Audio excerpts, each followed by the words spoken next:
Mr. Marco Mendicino, already dubbed by some, probably not his family and friends, but dubbed by some as the Minister of Lies for a whole very long list of statements he's given that have been probably lies.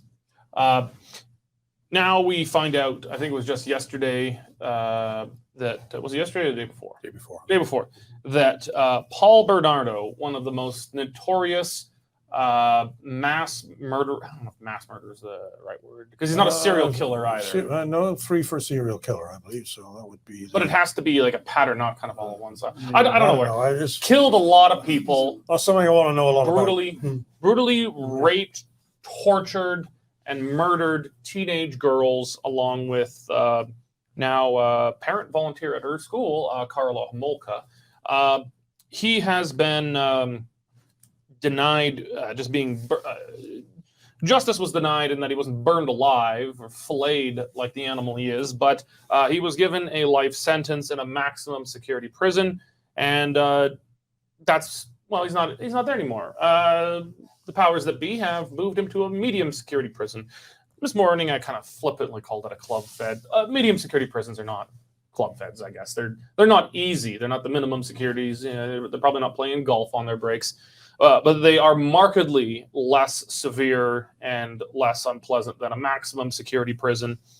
Marco Mendicino says, I knew nothing about this. I am outraged, positively outraged, that this monster would be moved to a medium security prison. Well, then the news came out last night or this morning that, in fact, his office was notified. So I guess really, now Pierre Poilievre, conservatives are demanding his resignation, saying he lied, he did know about it. I suppose, Nigel, there is a technical small possibility that this note came through his office and one of his staffers looked at this and says, Paul Bernardo being sent to a significantly less unpleasant prison. That's not news. Let's just pass it on.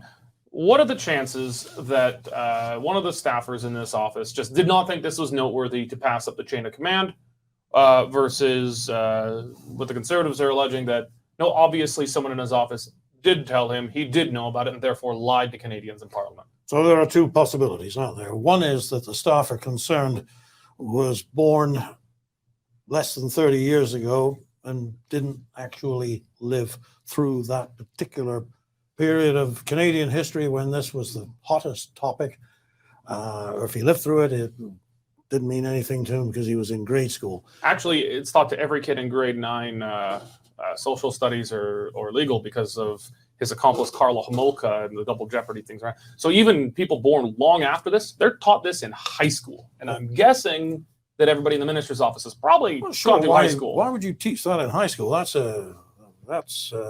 They got a course on killers. I don't know, yeah. But anyway, maybe he should have known. I'm saying there is a strong possibility that the person, working in these ministerial offices are often very young and just didn't recognize the significance of it. The other possibility, which it's the one I lean to actually, is that somebody said, "Oh, that is something for which the minister should have plausible deniability.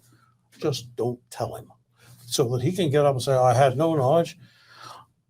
If we find that somebody gets fired, dismissed, moved on to something else, that'll tell you something about how deeply Mr. Mendicino feels about the fact that he wasn't told.